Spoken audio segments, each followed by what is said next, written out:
deixa seu like, comenta o que você achou do sorteio. Vamos pegar o Botafogo, tem preferência São Januário ou Maracanã? Como é que é a conta financeira de levar um jogo para o Maracanã ou jogar em São Januário? Quanto vale a classificação para a semifinal? João Vitor está indo embora? Por quanto, Azevedo? Tudo isso e muito mais nós vamos falar agora aqui no nosso café. Seja muito bem-vindo, tenha uma ótima quarta-feira. Ontem rolou o sorteio na sede da CBF, vou deixar inclusive o vídeo aqui no final, quando acaba o vídeo, sempre sobe um videozinho aqui e tal, e você vai ver, ó. Aí vai subir, porque tem a entrevista na live de ontem do Admar Lopes, em que ele fala sobre chegada de reforços, sobre possibilidade de saídas e também, claro, sobre o desejo do Vasco de jogar em São Januário. É um desejo da diretoria de atuar dentro de casa. Pô, Azevedo, mas é burrice. Melhor levar para o Maracanã, que aí faz 2 jogos com 60 mil, 70 mil torcedores, renda mais alta. Legal, concordo em quase tudo. Só que hoje eu enxergo uma diferença técnica do Vasco para o Botafogo. O que não significa que o Botafogo já passou de fase, já pode se garantir na semifinal da Copa do Brasil, vai entrar para cumprir tabela. Não. Mas é um time que tem um investimento muito maior do que o nosso, é um time que está muito mais ajeitado. Por mais que o David Ancelotti, novo treinador, tenha chegado recentemente, ele meio que deu continuação ao trabalho que vinha sendo desenvolvido pelo Renato Paiva e que deu certo na Copa do Mundo de Clubes. O Vasco, com o Diniz, melhorou, mas não performa no resultado. O Vasco tem mais posse de bola com o Diniz, valoriza mais a bola, finaliza mais, cria mais, mas com pouca efetividade. Então, nesse momento, o Botafogo é mais time que o Vasco. Está na Libertadores, está na Copa do Brasil, está no Brasileiro na parte alta, a gente está no sufoco lá atrás. Só que quando a bola rola, esses fatores todos que eu trouxe aqui, eles não entram em campo. Ah, mas o fulano é melhor do que o ciclano. Tá bom. Mas quem garante que o melhor no futebol vence sempre? Se alguém me provar que o melhor no futebol vence sempre, esquece. Botafogo é semifinalista. Tem jogo. E aí você tem que tentar usar as armas. O que significa usar as armas?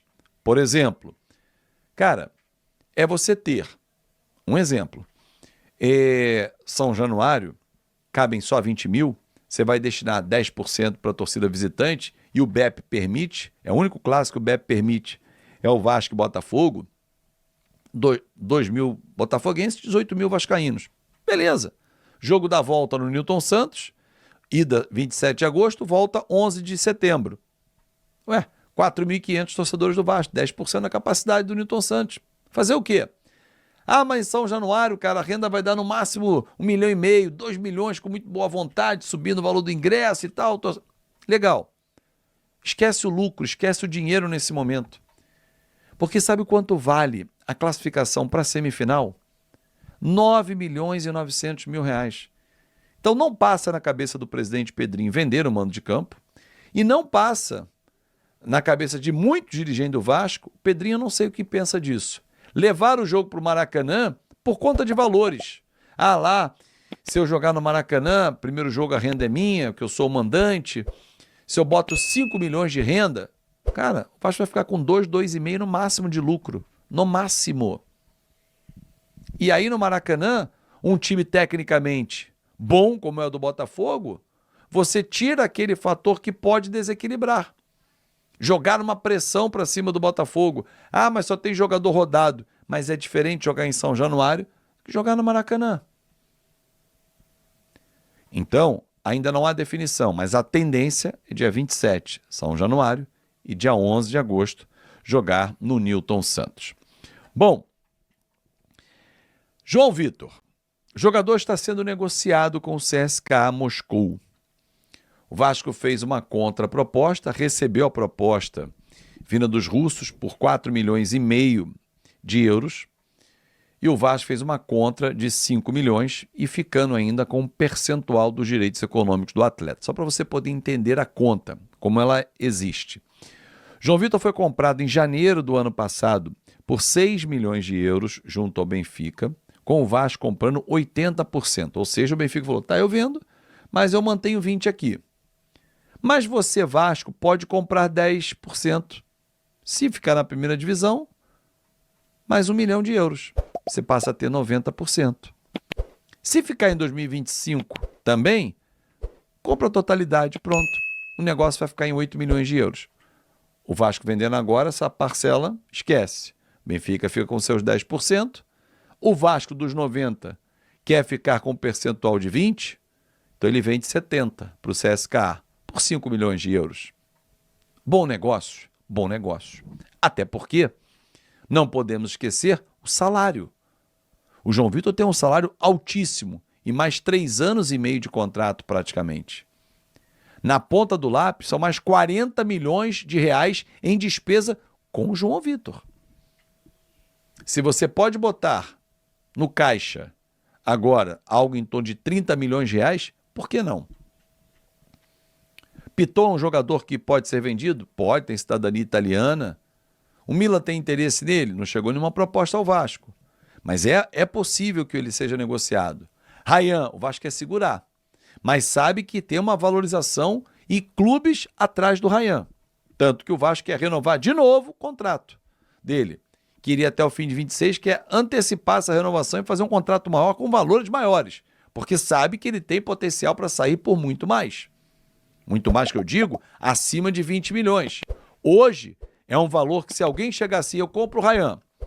Arsenal chega aqui, fala assim, ó, Pedrinho, quero comprar o Ryan, €20 milhões. Pô, meu irmão, dá quase R$130 milhões. Pô, mas ele dá para ele sair por 200. Hoje ainda não dá. Ele não é uma realidade. Não é um jogador que performa há muitas temporadas, mas ele vem de seleção de base. Roda mais um ano, performa mais um ano, o Vasco vende por 30, 35, 40, quem sabe. E eu acho que ele pode performar. Por exemplo, domingo, entendo que ele tenha que ser o falso 9 contra o Santos. Eu, Fernando Diniz, colocaria Puma na direita, dobrando, né? O Puma como ponta. Ryan e Nuno. E o Coutinho fazendo esse quarteto da frente. Muito mais mobilidade, presença de área, por cima e por baixo. Ryan e o Puma batem muito bem na bola, o Coutinho e o Nuno da mesma forma. No alto, Ryan e Puma chegam dentro da área, pisam na área. É uma opção. João Vitor não deve jogar, está sendo negociado, a negociação pode acontecer a qualquer momento, hoje, amanhã, até o final da semana. E assim, ficou insustentável. O João Vitor é mau jogador? Não. Supervalorizado? Na compra, no salário? Sim. Agora tem que resolver o problema. E acho que essa resolução de €5 milhões por 70% do que o Vasco tem, mantendo 20% para uma futura negociação e não tendo que pagar mais o salário dele, que seria um desembolso de R$40 milhões, é uma conta que ficou bacana para o Vasco. E aí, não tem mais problema, João Vitor. Agora é buscar uma solução. Carlos Cuesta, zagueiro colombiano do Galatasaray, que está fazendo jogo duro, pode não pintar, mas era o nome que o Vasco estava negociando. Rafael Tolói, a informação que eu tenho é que não houve nenhuma negociação com ele. E aí muita gente botou ontem em vários grupos, pô, o Igor Rabelo foi de graça para o Fluminense. Era um bom zagueiro. Era um bom zagueiro para o Vasco. Porque o Vasco não foi atrás? Ou foi e ele preferiu ir para o Fluminense? Também tem isso, torcedor. Aliás, passando do Botafogo, o caminho é Fluminense ou Bahia na semifinal. Grande abraço, mais tarde tem live, hein? 12:00 na conta KTO e eu vou anunciar mais tarde que horas vai ser a nossa live à noite, porque ficou um prêmio acumulado de ontem, hein? Então mais tarde tem live pra gente bater esse prêmio acumulado, que é uma camisa autografada do Felipe Coutinho, número 10, Coutinho às costas, todos os patrocínios, toda personalizada. Você pode ganhar na live à noite. Se liga. Grande abraço, muito obrigado pelo carinho e até mais tarde. Vitor, não entendo porque os reforços que vêm para o Vasco demoram uma eternidade para estrear. A única exceção que vi foi o Verratti. O Thiago Mendes já estreou, né? Não sei se em relação a isso. O único reforço do Vasco confirmado até agora é o Thiago Mendes. Mas eu até falei aqui sobre o Thiago Mendes quando ele foi contratado. Falei, olha, o Thiago Mendes nas últimas temporadas atuou muito pouco. No último ano, ele fez só 11 jogos. A minutagem dele era muito baixa. Tudo isso eu falei aqui na análise. Eu lembro que alguém até fez uma um levantamento, o Thiago Mendes só sofreu 4 lesões na carreira, ou nos últimos sei lá quantos anos. Aí eu fui puxar e falei, 2 no último ano. Então, assim, quando você vai analisar um jogador, você tem que ver muito o momento dele. O Vasco contrata muito jogador que, às vezes, não está vindo jogando constantemente. O Nuno é um bom exemplo de cara que chegou tendo um retorno imediato. Por quê? Estava no meio da temporada para ele. Ele chegou ali, aliás, perto do fim da temporada portuguesa. Então, ele via ali no ritmo de jogo muito bom.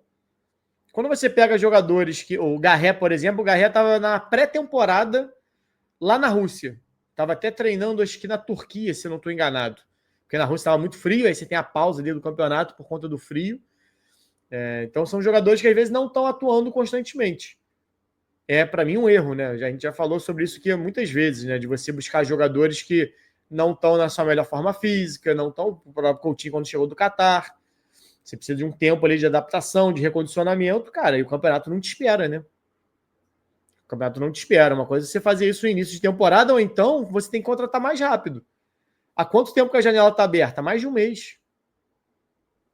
Você tem que estar engatilhado. O Vasco parece que sai para comprar depois que acaba. Sabe, eu adoro fazer analogia aqui de mercado, né? E acho que é bom, porque a gente traz para o nosso dia a dia a compreensão disso. Você não tem que sair para fazer compras no mercado depois que você não tem mais nada para comer. Vai dar 1h da tarde agora, horário de almoço da grande maioria da galera. Imagina se eu vou esperar agora, quando eu terminar minha live, vou lá ver se tem alguma coisa para comer na geladeira. Não, pô. Para depois eu ter que sair, quando eu estou morrendo de fome, desesperado, eu tenho que sair para fazer compras? Não, se faz antes de acabar.